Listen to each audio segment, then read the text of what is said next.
Pilu, supir bus Prima saja kecelakaan maut tol Cikampek KM 58 ditahan, gagal bertemu keluarga.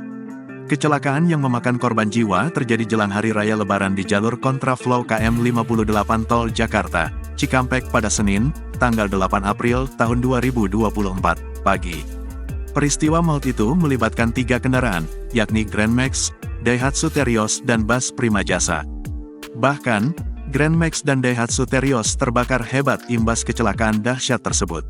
Sopir bus Prima Jasa, Heri, memberikan kesaksiannya terkait kecelakaan mengerikan itu.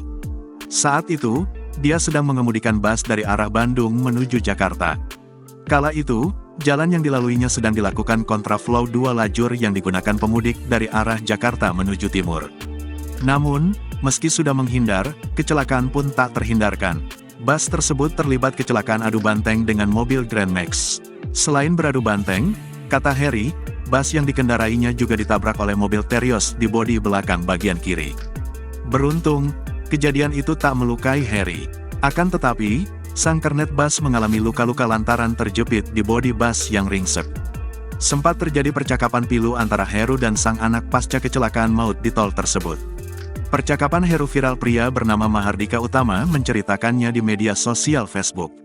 Ia bercerita bahwa sopir yang sudah terlihat sepuh itu memberikan secarik kertas berisi nomor telepon.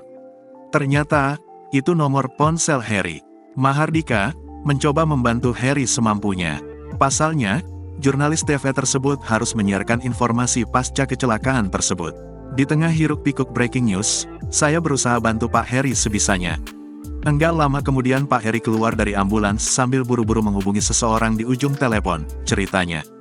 Ia sepertinya menghubungi anggota keluarga untuk memberitahukan mengenai peristiwa kecelakaan yang menimpanya.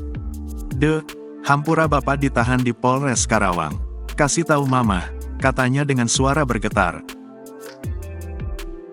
Download Tribun X sekarang, menghadirkan lokal menjadi Indonesia.